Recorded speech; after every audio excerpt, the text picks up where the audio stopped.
You're watching the Urban Debate in Mirror. I'm Faye. Thank you for joining us. This is a very important conversation we must have now. While you would know that Lok Sabha has not functioned for the last several days because of the disruption, there have been questions and answers that have been moving on paper. And not just in answers, there was something very interesting that came up. We had one MP, Mr. Dushyant Chawla, who asked the government if the government has taken note of a report by the International Labour Organization noting that joblessness in India will increase from 8.6 million this year to 8.9 million next year. He also asked if there are details of any targets that the government have set for creating jobs and the achievements in that area. He also went on to ask the reason for decline in employment growth in India and the steps that have been taken by the government. In response to these questions, the Labour Minister of India has in fact responded on paper to say that the government of India has no target for job creation, but employment generation is a priority concern for the government, end quote. No target. So here's the question we have to ask tonight, viewers. Is joblessness a prime concern? As the minister has said, a priority concern for the government. And if it is, why doesn't the government have a target? And if the government doesn't have the target, how do you measure your success, if at all? More importantly, we know the Niti Aayog themselves have pointed out that we do not have data in this country that adequately allows for the study of employment because the government is not collating adequate data on employment or on unemployment. Jobs or the lack of jobs are a serious present concern in our country.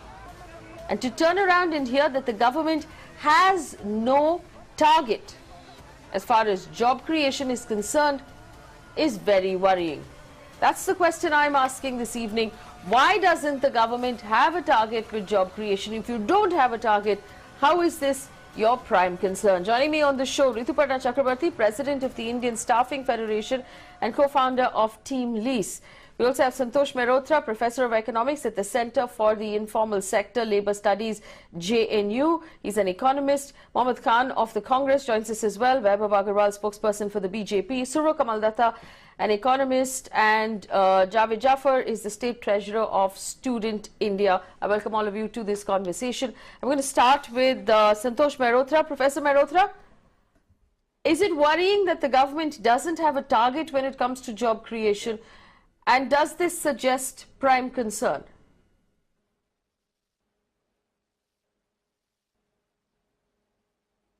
Yes, of course, it's a worry that there is no target. But, please understand that governments having a target would simply signify that it is a priority because government doesn't create the jobs. Government policies do help or hinder. Most of the jobs in our country are in the private sector, and it is the private sector that creates the jobs. So really the issue is whether policies are such as to be conducive to job creation, and all the evidence suggests that as of now, jobs are not getting created. So clearly a lot remains to be done, and that's the bottom line. I mean, we can come back to this subject. Yes, Javed Jaffer, Student Treasurer, State Treasurer, Student India. As a student right now, what is your view on the matter of job creation? Like Professor Mehrotra pointed out, the government doesn't create jobs. The government creates policy that creates jobs. Do you believe there are enough jobs being created?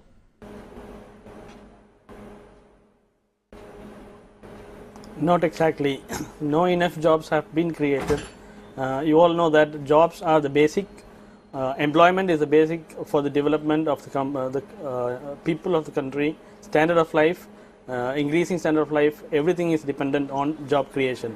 So creating jobs is the major point to be discussed at this point of time.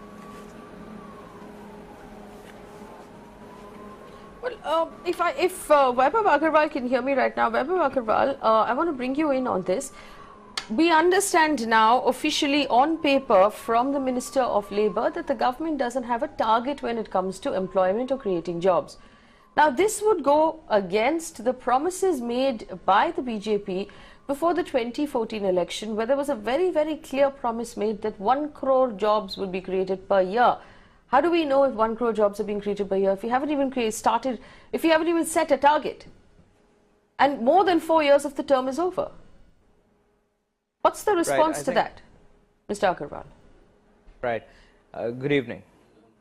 So, this is brilliant, and I would not fall short of accepting some hits and some misses. So, and I'm being very straightforward, and I try to be as honest as I can. I don't want to politicize. This is not a political issue. This is absolutely an issue which talks of nation building. Now let's take a look at. We can debate on the numbers, but I would like to personally look at what is it that we are trying to do to create jobs.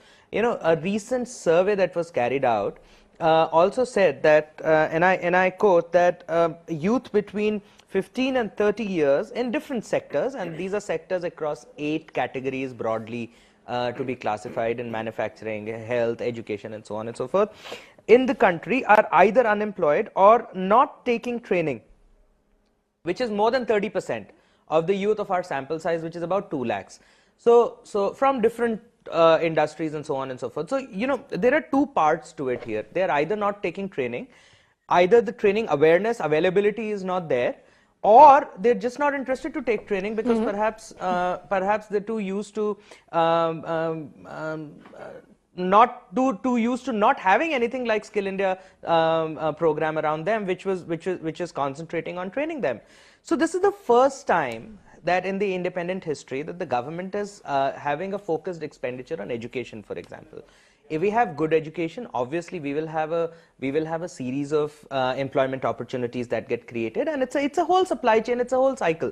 You know, I don't want to go into numbers wherein I'd land up comparing X and Y. No, but Vaibhav Aggarwal, you said you're quoting a research survey. Can you tell me what survey it is? What is the title of the survey that you're quoting, please?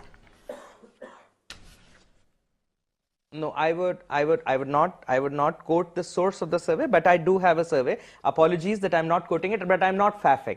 I do have a survey here, but I'm not faffing. I have the numbers in place. But I don't want to bring in the source right now because it's so I'm sure you do, but it becomes difficult for me to verify what you're saying on my show if I can't look at, and I have surveys on my table. So if you could tell me which one you're referring to, I would also take a look at those numbers. Right. I'm only... Absolutely. Valid point taken, but I'm only referring to a negative aspect of the entire job creation on our side, and allow me, and don't let me quote a survey per se. Let me say this, that as per a recent information that we've gathered, 30% of the youth between 15 to 30 are unemployed or not taking training. You know, this is more from a macro level which I'm referring to. And some of this information is in the public domain, and I'm sure you would have your hands onto it. I don't doubt your thing. So what I'm talking about is the intention of the government here. The intention of the government is to put this on track. Now, how do we put this on track? We want to have a focused development on the education expenditure and the delivery therein. We want to have skill development program enhanced to the next level, and because we're classifying into 8 categories, there is so much data that is flowing in right now from different of these 8 categories which fall into manufacturing, I just have one counter question for you, Vaibhav Aggarwal. Accommodation and restaurant, IT, BPO, and so on. Yes. Is it not true that under the PMEGP, this year, we've created only half the number of jobs we created last year? Last year's numbers, 2016-17, was about 4 lakh 0.07. This year, it's 2 lakh 0.31. So under the Prime Minister's scheme as well, we've only created half as many jobs as we should have created. And this is the Prime Minister's Employment Generation Program run by the Ministry of Micro, Small and Medium Enterprises. What's your response to that?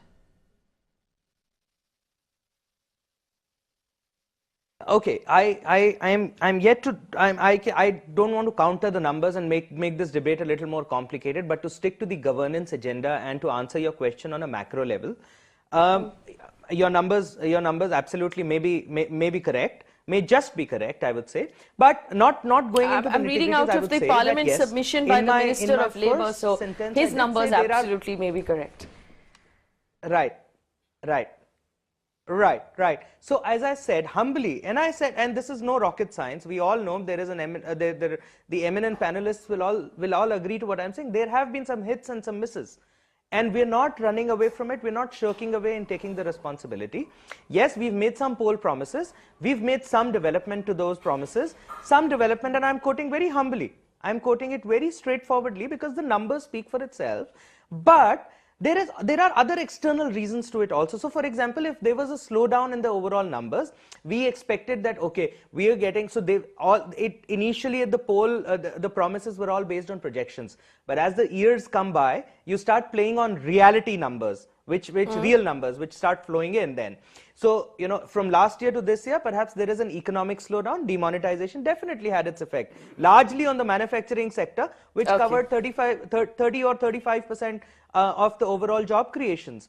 You know, and then you know, so there is a ripple effect. As I said, there is a whole supply So what chain you've effectively told us, Vaibhav Aggarwal, is that isolating poll one promises area are or the poll other promises, may but not it's only justify after the governments come into play that it actually becomes linked to reality. Fair enough, I'll take that poll promises shouldn't actually be taken literally. Let me give Santosh Mehrotra an opportunity to rebut, and then I'll bring in the rest of my panelists. Mr. Mehrotra, go ahead, please.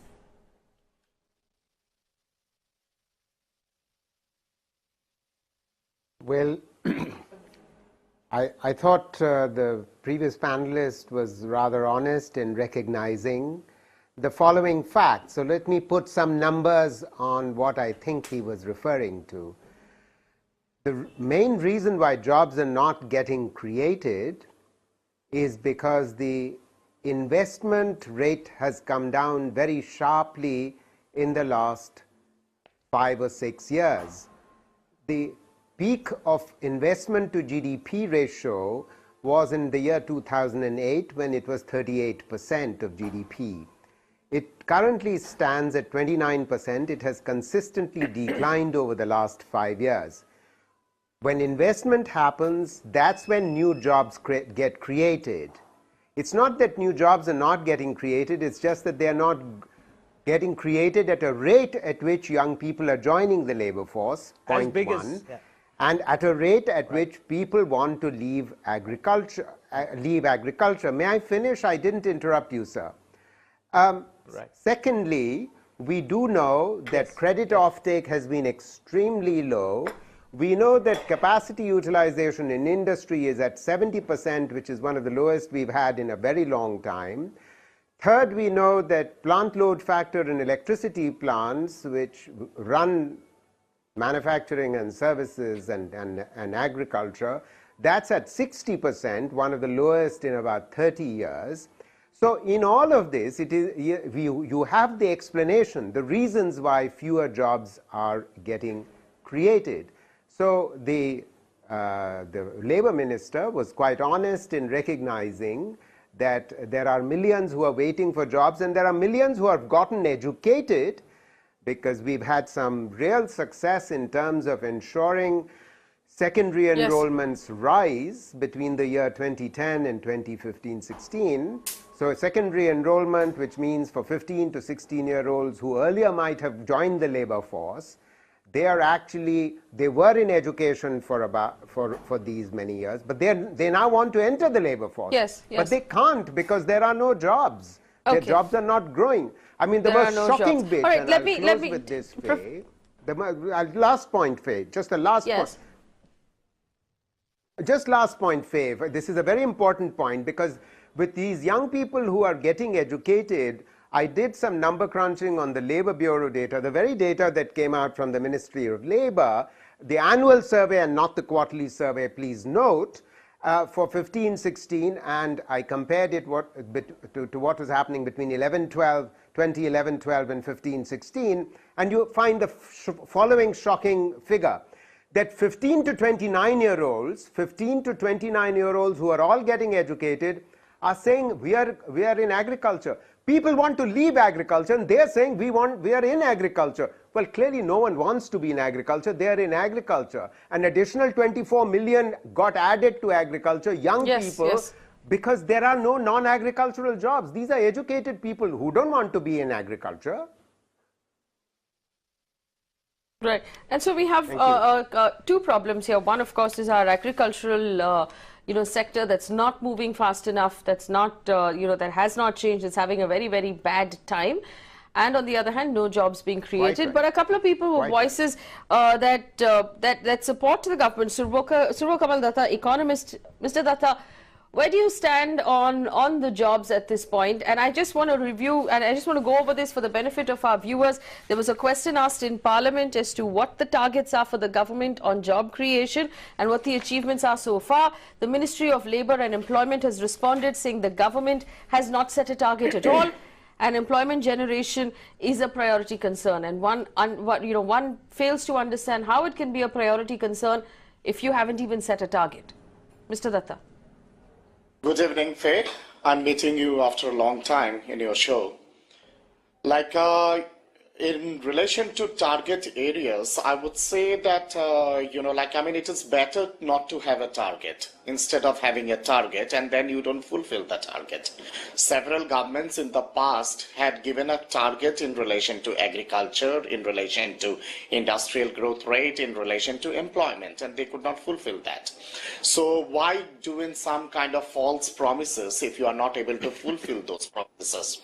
I remember during the time of the vote on account, the former finance minister of our country, of the UPA government, was very honest enough when he said that the target which we had in relation to employment, we could not fulfill that target which was there in the UPA, election agenda. Same logic lies for the NDA government also. I think the NDA government, when they came to power, and prior to power in 2014, they had also come with a lot of halla-bol in relation employment generation and the target, and they could not fulfill that. So let us be honest about certain things which we need to look into, and we have to a serious kind of a debate on all these national issues. And I would expect both the parties to have a kind of a consensus on this issue. I do agree with the professor from JNU that yes, if you don't have investment inflow into the country, especially in relation to the private sector, and if there is no capital formation in the private sector, you cannot have in job creation, because India, remember one thing, the policies of the government is just a kind of an accelerator. Right.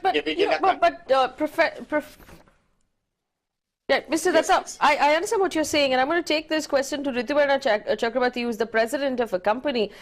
I don't know how the government would work differently, but in the private sector, Mr. Datta, you can't get anything done without first setting a target. What is the date of delivery? What is your ETA? What is your target? That's how projects are built. So can I finish before you take in your second speaker?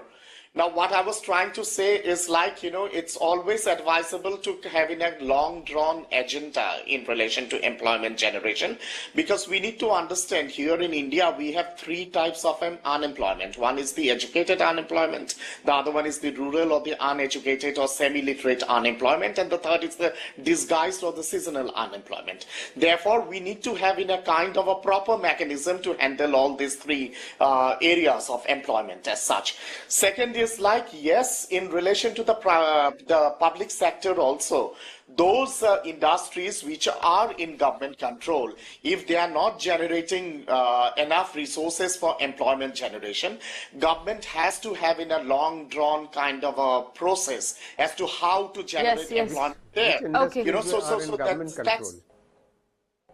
So that is one important issue. So let me take that question to Rituparna Chakrabarti, and I understand, Mr. Datta, you're saying that the government needs to have a three-tier plan. How do you have a plan without setting a target internally? And this was an internal question asked in Parliament of the government. Rituparna Chakrabarti, how do you solve any problem, do any project, take up any job without setting a target? Thanks, Faye. I think first and foremost, at the cost of sounding repetitive, I will share this, that I don't think India has a job problem, India has a wage problem. Essentially, everybody who wants a job has a job, they basically don't have the wages that they aspire for. So that is the crux of the issue which we need to focus on. Now on the point of data. I think this particular subject has taken has become so politically rhetorical that for every data point which suggests that there are jobs that have been created, you will see immediately emergence of other data points which will show that jobs have not been created. And hence, I think that's, at this point of time, there is really dearth of accurate information in terms of what's going on in terms of the jobs. Now, in terms of setting target, I'll tell you the problem with setting targets, and for somebody like the government, is moment a number is given out there, then you will see a short-term tendency of trying to put together again a set of data points to kind of support that. And I honestly think from a long-term perspective, it doesn't do the nation or the country any good. And hence, I think government should focus and continue to focus on long-term aspect which will trigger the job creation process. Now, yes, it's a fact that, I mean, India is a unique case in front of the world, where almost anywhere between, again, it's a debatable figure, anywhere between 10 to 12 million kids are joining the workforce at a conservative estimate every year.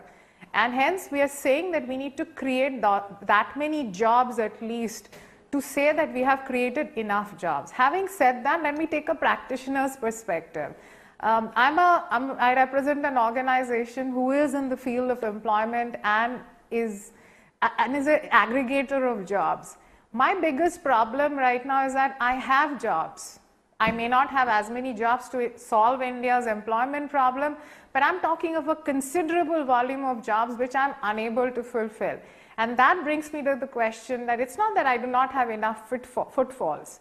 It's just that I don't see the concerted effort in terms of having the right skills or creating awareness around the jobs that do exist. Because we are clouded with the rhetoric that there are no jobs, there are no jobs. We are not focusing on the jobs that exist, but they're remaining vacant because of lack of skills.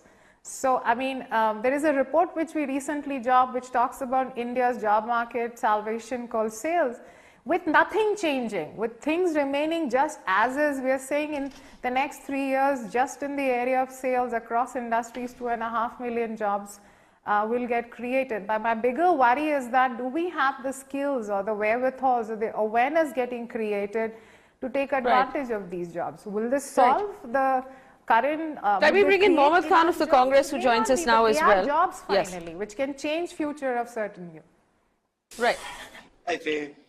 Let me bring in Mohammed Khan, and then I'll open this up to rebuts to the entire panel, rebuttals. Mohammed Khan, first your opening statement on the targets, and here's what Mr. Datta and Rituparna are telling us. Maybe it's not, maybe we don't need to set a target. That way we won't disappoint everybody. Don't get the hopes up. Mohammed Khan, go ahead. Well, as this government has proven, we don't necessarily need to set targets to disappoint the people. My opening statement is this. I don't know what more I can say that hasn't been beautifully summed up by Santosh Mehrotra Saab already. Perhaps I would add that, as he pointed out, the investment to GDP ratio has fallen significantly. So has the private investment ratio. In 2008, it was 58 rupees invested by the private sector for every 100 rupees invested by the government. Currently, it is 10 rupees by the private sector for every 100 rupees invested by the government. I would perhaps also quote Ruchir Sharma at a conclave day before yesterday of Morgan Stanley, where he said that 23,000 millionaires have left India.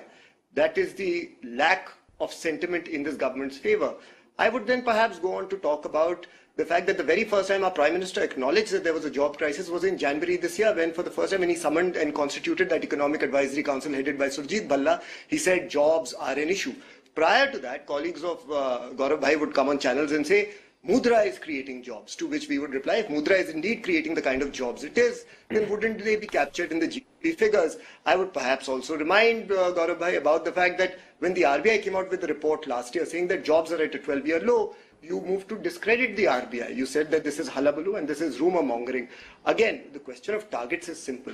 You give people after 4 years extraordinary promises, beget extraordinary expectations. After 4 years, people are asking you, where are the jobs? I'll end with this example because it's very recent. Today morning at 6 a.m., several thousand students and protesters blocked the traffic between Chhatrapati Shivaji Terminus and Matunga. They laid down on the railway tracks, protesting against the shortfall of jobs in railway, recruitment. Several of them were arrested, booked under various sections which didn't apply, like murder. And Piyush Goyal had to call a press conference to address the issue. I'm sorry, I don't think it was today. I think it happened yesterday. But this is the kind of desperation that is there. It was this morning. Oh, okay. I'm sorry. I must have got. But that shows you the kind of desperation there is. People are willing to lie down on railway tracks, resort to these desperate measures just to get this government's attention. What Mehrotra Saab said on agriculture and disguised unemployment is absolutely true. The period of agrarian distress we are witnessing can be denied by absolutely no economist worth his salt. I simply say this. Gaurav Bhai is the first BJP spokesperson to acknowledge that demonetization did more harm than good, and I'm very glad. But I would simply say, now you have less than 8 months left. Please do something worthy of what the people elected you for. All right, Vaibhav Aggarwal, I'll come back to you. I have a couple of people on the phone line, but running on your screen right now is visuals of what happened in Mumbai this morning, where they were in fact young people who did a rail roko. Now, whether that was politically motivated or not, we don't know, but there were people who stopped the central rail from functioning. And as a result, as we know in Mumbai, when the trains don't function, sweet hell breaks loose in the city. And it did, and a lot of people did not reach their jobs or did not reach their offices on time. Manigandan is on the phone line from Chennai. Mr. Manigandan, go ahead, we can hear you. Yeah, thank you, D'Souza. Good evening, everyone. I just want to share my concern.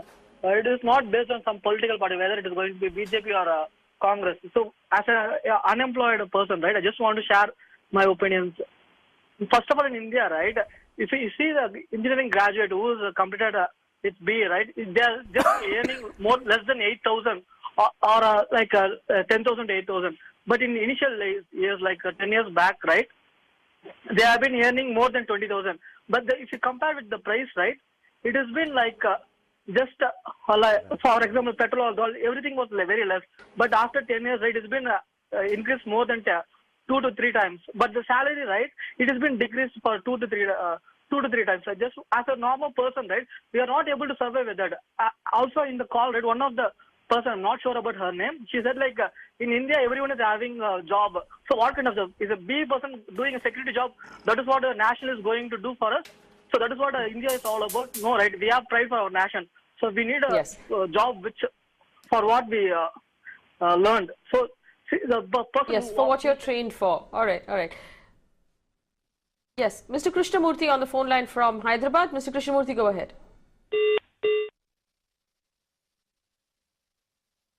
All right, we seem to have lost that phone call. We'll go back. Our phone lines are open to our other viewers.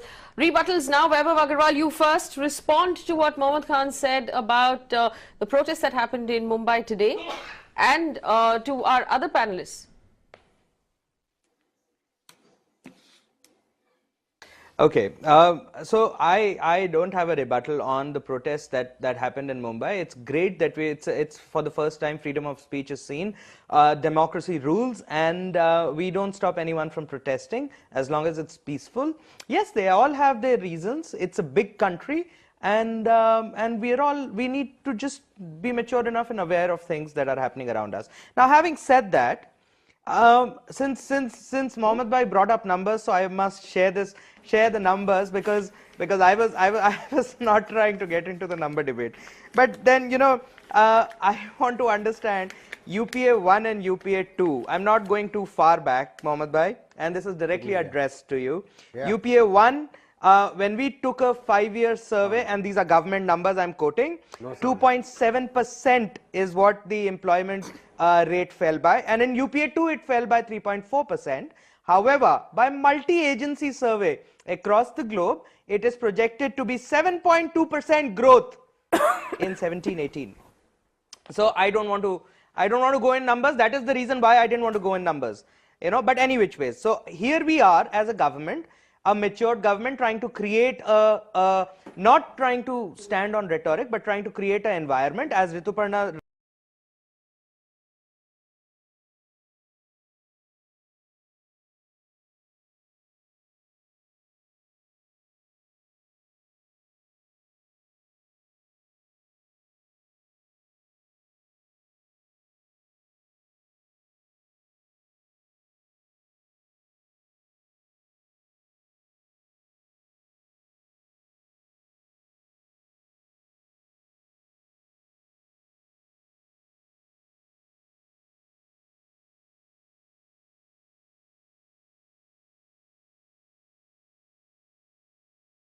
talk about numbers, but you started it. So in 2013-14, total number of colleges in the country under the UPA2 was 36,600 and something, and Okay. it is already 40,000 in NDA. So we've just added it. Fair And enough. one let more. me get One Javed. more. Total number of schools. This is yes, called okay, one a more. tiered One more. approach.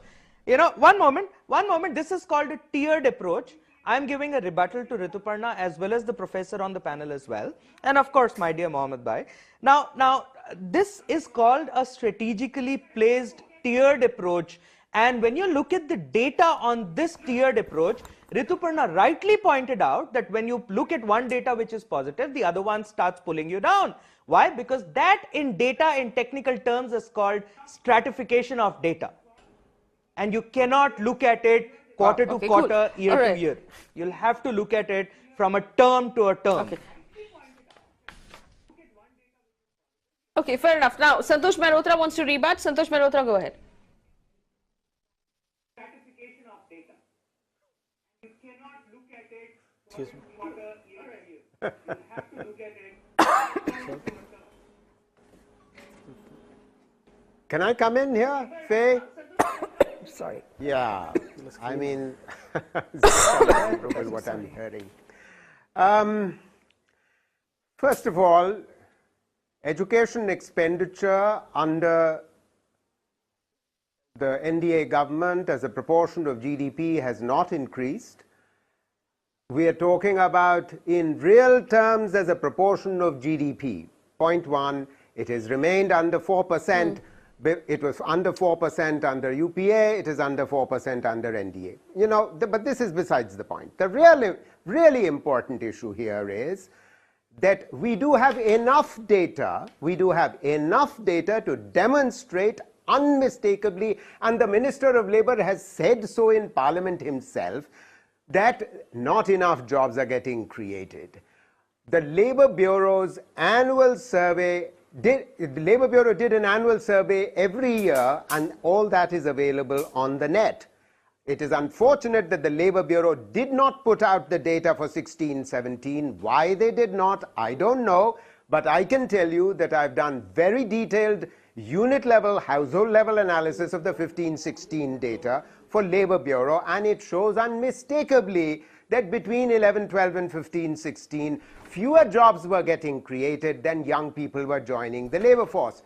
And if you are going to compare the number of jobs that were being created earlier between 2004-5 and 11-12, well, only 2 million young people were joining the labour force, but 7.5 million new non-agricultural jobs were being created over that entire period, as a result of which the labour market tightened, and wages, which is what Rituparna was rightly talking about, real wages rose. And because real wages rose, poverty declined. Poverty declined in absolute terms. In other words, the number of poor people in the country fell for the first time in the history of post-independence India in absolute terms. So between 2004-5 and 11-12, 140 million people came out of poverty. But the fact of the matter is that the number of jobs in non-agriculture have not been growing. I've already demonstrated to you on the basis of Labour Bureau data that the number of young people in agriculture has grown by 24 million. Right. Earlier, between 4-5 and 11-12, the number of people let me in agriculture was refocus dropping this by 5 conversation. million per annum. That number has stopped dropping. Why? So we have the numbers. Let me refocus this conversation, and I just want to remind our viewers what we're talking about, Professor Mehrotra. The government has told us in Parliament that it has not set a target for job creation. Now, I also want to remind our viewers that this is the same government that promised us no less than 1 crore jobs before the election. So it's simply a question of, and if we are now turning around and saying no, setting a target is, is bad precedent, then why make the promise at all? You made a promise publicly, but internally, when actually working on the project of creating jobs, you've not created a target, and that's my problem. Javed Jaffer is, a student who was a student who's currently unemployed, And I want to understand from you, you've heard all of the arguments, Javed, so far from everyone. What is your response? Is it a problem of skills?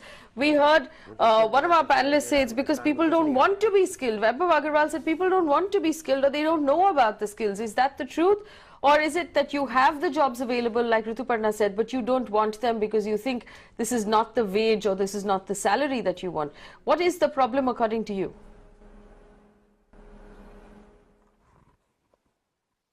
Yes, ma'am. We do have the problem of skill. By the way, that's simply wrong. Skill level is a requirement. People want to be skilled. It's the quality of the skills that are very bad. People want. We do have the problem of skills, and people wanted to be skilled. I am telling that people wanted to be skilled, and skill training is a requirement. At the same time, now that we all have gone through the statistics, we have been discussing about the statistics happening. Now we need a solution. We need what practical solution can be done at present time. How can the job problem can be solved? We have to discuss on that than discussing a few political agendas. We need a solution. The government must bring in solutions so that people, the unemployed people gets jobs. The learned unemployed are higher in our country comparatively. So we need a solution for the problem rather than discussing on propagandas.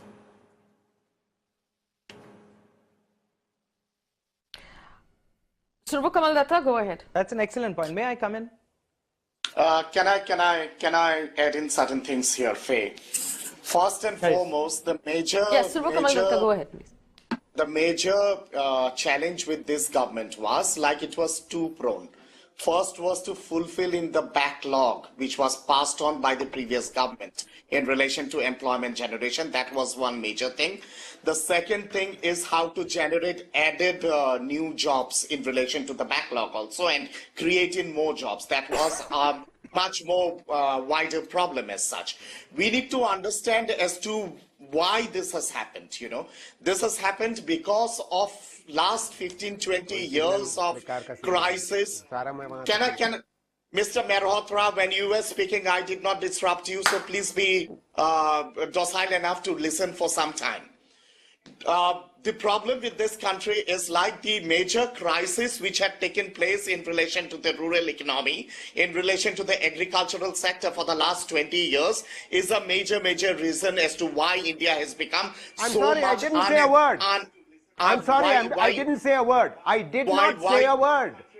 I thought you were murmuring something. You are hearing things. So, no, it was quite obvious that you were trying to rebut in between.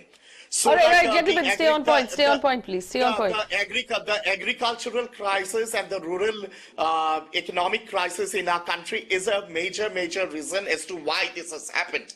Second thing is like, I don't buy that argument that if more allocation of financial resources has been kept aside for education, that should not be counted. Why will you not count that?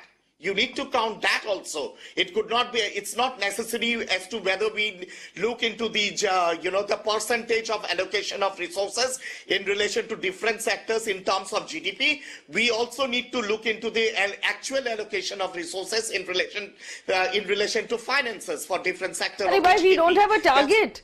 Mr. Datta, with all due respect, why are we allocating money to a cause that doesn't have a target? Faye, let me come to the target area. We don't have a target. No, Mr. Datta, I refuse. See, I don't understand this. Please explain to me how you can do any project or you can do any job without having a target. Set 3 targets. This is the worst possible target. This is the second one. This is the third one. How do you plan a project without having a target? How does the Labour Ministry go about its job without having an annual target or a term-wise target? I don't understand. What is this justification? You are telling me, Vaibhav Aggarwal is telling us we're throwing money at the problem, allocating this much, but you don't have a target.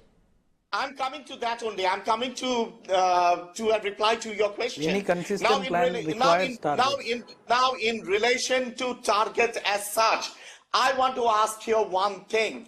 You know, like, I mean, if you look into the election manifesto of both the parties, NDA as well as Congress, UPA had promised around 5 crore jobs in their manifesto. But when Chidambaram ji was setting aside the vote on account in 2013-2014, he had acknowledged that the UPA government could not create even 5 lakh jobs in the country.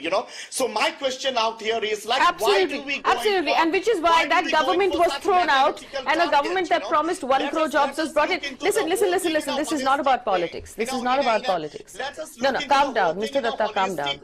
Mr. Datta, take a breath. Calm down. Instead of political bickering, we need to come into a holistic. What is a holistic solution? Ayurveda.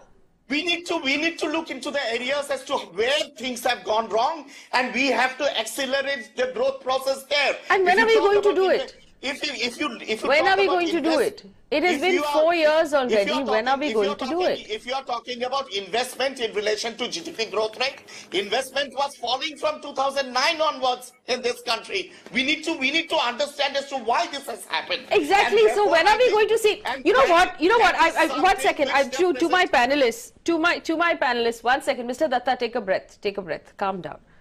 I don't give, honestly, forgive me for swearing, I don't give a damn about the governments. This government, that government, this government, that government, how many more years are we going to lose? So we're sitting around saying this was always bad. From 2009 we've been losing investment, from 2008 we've been losing jobs, from 2004 we've been, someone needs to change the problem, right? You have to find the solution. To the backlog of unemployment in this country, 17 crore people were unemployed when the UPA abdicated power. Will you not give a damn to that? Or will you just erase that out? So have those people found employment now? Have those people found employment now, Mr. Datta? They haven't. So that's my problem. That's my problem. So it's not about this party or that party. It's the point, and these are not statistics. This is not politics. Every one of those people is a human being with a family to support. These are people we're talking about. They have families, they have bills to pay, they have children to send to school, they have food to put on the table. We're completely losing the point here if we argue this party, that party. No, why can't we see these people as human beings? We need to understand as to why. No, that's the whole problem. Nobody wants to understand. If anyone was truly serious about this, we would have found solutions by now. We have the brightest minds in our country, but we refuse to employ them, and we refuse to find solutions to solve our problems. We require practical, effective solutions. We need to come to effective solutions as such. And for coming to effective solutions, we have to look into the whole thing in a holistic approach, in a holistic way. And we need to understand as to where we had gone wrong in the past. I don't know what that means. We need to understand that. We have Ankush Bhatia on the phone line from Pune. Ankush Bhatia, go ahead. Ankush Bhatia, go ahead. All right, our phone lines are still open for viewers who want to come in, but Vaibhav Aggarwal and Vaibhav Aggarwal and Mohammed Khan, I'm coming to you on this, and I don't want a comparison between this government and that government. We are, let's be honest, in a job crisis. We don't have time for bickering. Where is the solution, and why don't we have it yet, Vaibhav Aggarwal? Well, Vaibhav, I can't read what's on your page, Vaibhav Aggarwal. You'll have to read it out first. Vaibhav, I would say this. Vaibhav, look, it's a matter of fact that I don't want to... recruitment has fallen across the IITs, the IIMs. Wipro, Infosys put out their recruitment figures and they have come down. Again, this is all available. This is a very big problem right now because if you I'll tell you, Mohammed Bhai, let's be honest about this debate. For a change. For a change, Mohammed Bhai. Let's be honest about this. Let's not do a slugfest on numbers, because it is because you also will agree, my learned counsel. My point is about political will. My point is not, I'm not going to get into BJP, Congress, numbers. I will simply say this. If you wanted to, you have the power in parliament. You have vast resources of the government at your disposal. You have some of the best minds at your disposal. My only argument is that it seems you have spent the last 4 years prioritizing politics over governance. And that is what we are witnessing. That is what the data points. Now, you may have data, I may have data, but I would also like to point out that we take it right as the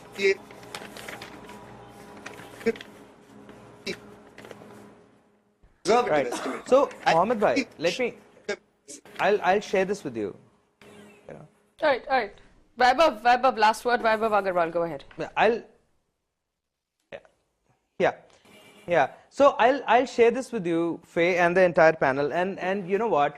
See, the idea is that for the time being, the government sector is in our control, for example. So our policies around the government PSUs, as the economist on the panel also said, and Shubho also pointed out, that at least the government can control it. Yes, we can't control the private sector. And then there is a rural-urban divide and so on and so forth. You know, so the number crunching is definitely not going straightforward. Now, when we look at the will of the government, we are creating an ecosystem and we are pushing it hard. So, for example, we've already created an internal target for us. Of course, the minister did not share with you, and we are doing very well. Internally, we decided that we should cross about 7%, and I am going on record to say that we are already almost near 7.2% in government hiring. With respect to the last term, for example. You did that without informing your Labour Minister? That's what exactly I said. No, hang on. Vaibhav Aggarwal, I won't allow you to do this. You cannot say the minister didn't inform me. This was a question in Parliament. I'm holding out the official answer in Parliament. So you are telling me that you have an internal target that either your Labour Minister is not informed of, which is a serious problem, or has not informed Parliament of, which is an even more serious problem. Which of the two is it? No. That's exactly not what I'm saying. That's exactly not what I'm saying. Then what are you saying? Where is this internal target coming from if the Labour Minister has told Parliament that there is no internal target? The government, absolutely, there are no targets. The government had a survey, and basis which we thought that we should go on 7.2%, and the survey on the 7.2% is public information. And that data is available across, even if you Google that. So that is not a big deal. You want me to show you that data? I can show you that data right now. I mean, that data is just sitting there, you know. So that data is, so all I'm saying is that the government jobs, when you say, and that is an incomplete data, but you know, I can request the cameraman to just zoom in and just take a look at this, and you'll be able to see as to what this is really. And this is financial year 17-18, which we haven't even yet closed. So, you know, at the end of the day, we are having an intention. And the point is, we are having an intention, and that is what is needed. We need to create an ecosystem. You know, India has 8, 10, 15 zones. Okay. Unfortunately, I've run out of time. I have to wrap up this conversation. I've run out of time. 1 second. I have to wrap up this conversation. It all boils down simply to this. While I thank my panelists for joining us this evening, it boils down to the fact that we are, in fact, in a job crisis. And in a response to Parliament, the Minister of Labour and Employment in Lok Sabha has submitted a written answer to a question saying there is no internal target, or the government has not even set a target on employment creation or reducing unemployment. He has said that this is top priority. I still don't understand how a project or a particular cause can be top priority when you haven't even gotten around to setting a target. No target has been set by the government. However, employment generation and improving employability is priority concern for the government. And in this data, it is accepted that not only has the number of jobs being created by the Prime Minister EPGM, or what is called Employment Generation Program, fallen by half in the last 1 year. Government data also shows a slowdown in placements of persons who have received skills training, according to the Times of India. This is not about politics. Remember that every unemployed person is either a qualified graduate or someone who has spent money and energy, and in a lot of cases in our country, mortgaged their homes and their savings to get an education and is currently without a job. Or somebody in their 30s or their 40s who have lives to support, children, families, home loan EMIs to pay, who have now been removed from their job. We also understand that there are several engineering students who received college placements and were put on hold, but were never actually recruited. What do we want these people to now do? In the very least, there should be a larger sense of seriousness from the Labour Ministry, who needs to now set a target and treat this with more seriousness. The people on our panel offered us solutions. Why isn't the Labour Ministry seeking stronger advice and coming up with a better plan? The answer that was provided to Parliament was wishy-washy because there is no clear plan and we are running out of time. We cannot have these many people unemployed in a country that's growing as fast as us. Remember, we're constantly bragging about being the youngest country in the world. We're 60% of our population being in their 20s and their 30s. If we don't employ them, we're not only wasting a massive opportunity to be a world superpower, we're creating massive, massive problems. We don't have time for politics. We have to solve the problem before it gets worse. Thanks for watching.